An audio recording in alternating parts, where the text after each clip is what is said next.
O elefante não existe no dicionário. Você pode abrir o dicionário, quando você quiser, não vai ter elefante nenhum. Tem só a palavra elefante e a definição de elefante. Mas o elefante mesmo, ele está na África, né? Tem na África e na Ásia, né?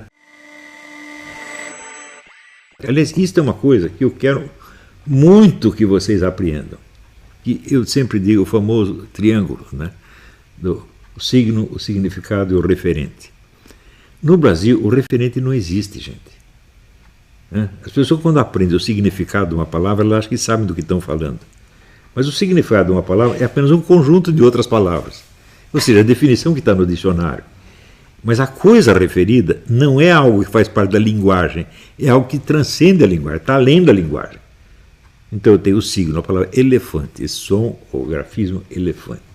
Você procura no dicionário, tem a definição do que é um elefante. Um animal, um mamífero, patati, patata, patata. E cadê o elefante mesmo? Ele não está no dicionário.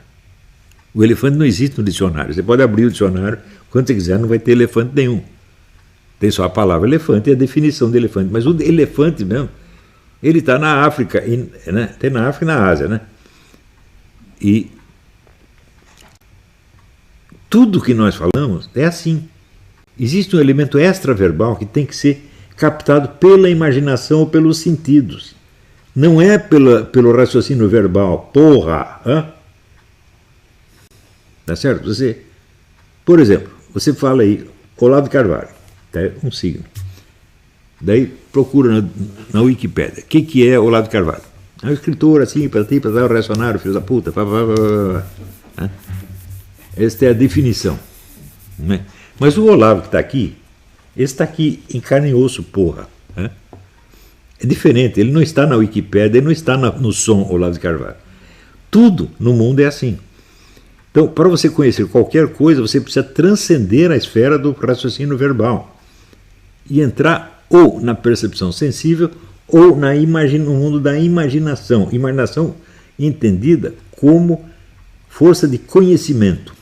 Então, coisa que você não pode captar fisicamente, então você tem que imaginar algo para poder captar do que está falando.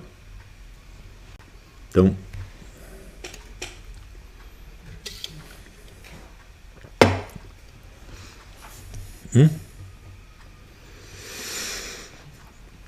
e eu vejo que no Brasil isso não é ensinado para ninguém. Quer dizer, o raciocínio do brasileiro se limita ao mundo verbal. Quando ele aprende o significado de uma coisa, ele acha que conhece a coisa. Não é assim, gente. Não é assim. Então, isso quer dizer que o discurso, ele no Brasil é onipotente. Né? Se você ler todos os jornais, ouvir todos os noticiários de TV, o que você fica sabendo do mundo real? Absolutamente nada. Porque se você tenta captar esse discurso e ver cadê o referente? Não tem. Não tem. Não chega a se referir a nada do mundo real. Neste curso de jornalismo que eu vou dar inúmeros exemplos de como a coisa é assim.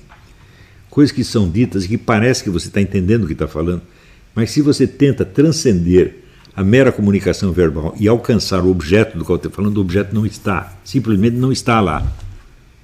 E o pessoal não sabe raciocinar sobre coisas, só sobre palavras. O Brasil inteiro é assim, você tem. Né? O nosso Senado e Câmara de Deputados é tudo assim. O nosso sistema judiciário, então, nem se fala. Né?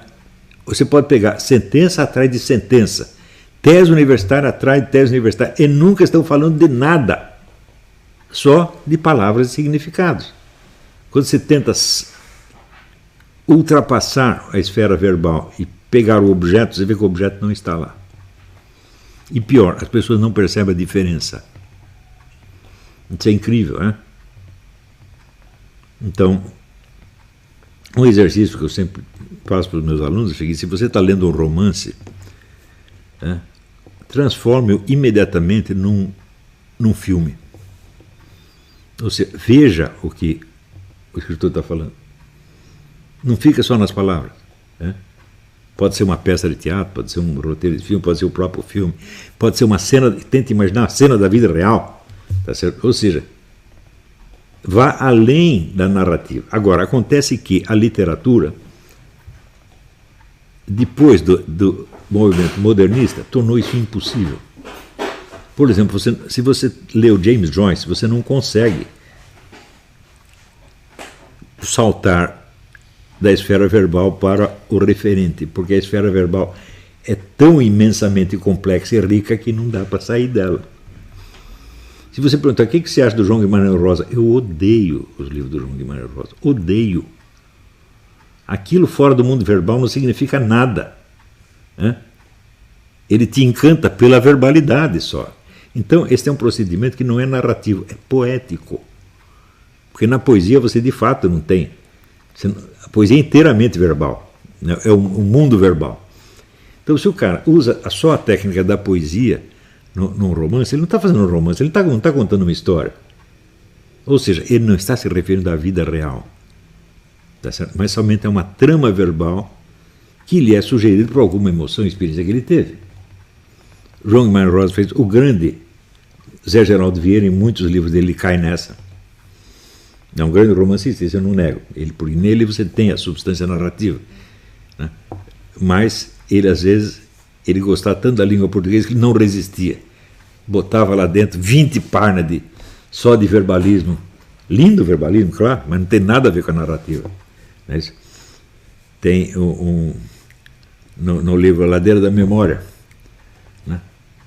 Tem um personagem que é um diplomata aposentado, um homem muito rico, e ele um dia está passando ali pela Ladeira da Memória, descobre lá um casarão, está caindo aos pedaços, um pardieiro, né? Demora um monte de pobre, de coitadinho, de mendigo, de empregadia doméstica. Ele descobre que a casa é dele e ele fica envergonhado, né, de ver que está fazendo a pessoa viver naquela miséria. Então ele resolve ajudá-los e resolve dar uma festa de Natal. Então ele pega tudo aquilo que ele havia acumulado em compras ao longo de 50 anos de viagens e vai lá e distribui para os caras. Então o Zé Geraldo faz um poema em prosa de 10 páginas só com marcas de coisas. Uísque não sei o que, perfume não sei o que, charuto não sei o que, papapá. É bonito o negócio, né? Mas não é narrativa, é poesia pura. Então, um romancista, para ser um grande romancista, ele não pode permitir que o amor dele pela linguagem transcenda o amor dele pela narrativa dos fatos.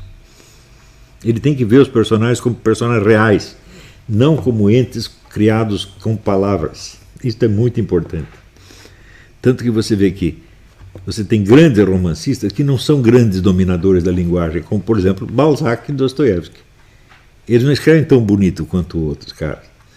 Mas por quê? Porque o forte deles é a narrativa, é a história, são os personagens, as situações reais. Não é isso? Então, treinar os alunos para que eles adquiram este senso da realidade para além da linguagem é uma das coisas fundamentais desse curso.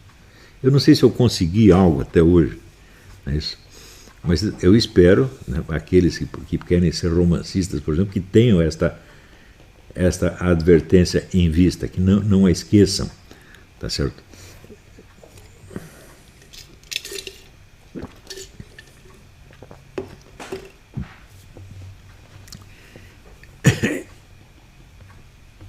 Então, é uma coisa muito importante, desde o início dos seus estudos, você perceber quais modalidades de narrativa se impregnaram na sua mente. Porque daí tudo que você ouve, você tende a transformar naquele tipo de narrativa que você está acostumado. Não é isso? Então nós temos que ampliar a nossa imaginação narrativa, não imaginação verbal, imaginação narrativa, ou seja, imaginar situações humanas diferentes. Não é isso? Se você acostumou com meia dúzia, você vai ficar naquela meia dúzia o resto da sua vida. E tudo que você ouvir, você vai... Se você tiver que contar, você vai contar daquele jeito que você aprendeu a contar. Então,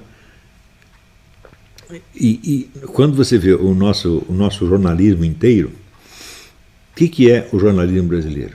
Assim, é uma narrativa no qual existe alguém da direita fazendo alguma sacanagem. É só isto. Não existe sacanagem da direita? É claro que existe. Mas o mundo não se reduz a isso. Você veja, também é importante você ter em vista o seguinte fenômeno, que eu outro dia mencionei num breve post, mas eu deveria ter explicado melhor.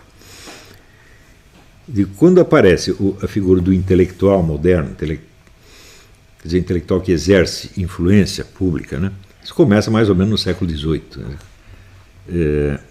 Existe um acontecimento que retorna ciclicamente, que é um bando de intelectuais, são pessoas próximas dos ricos e poderosos e que têm interesse neles, né?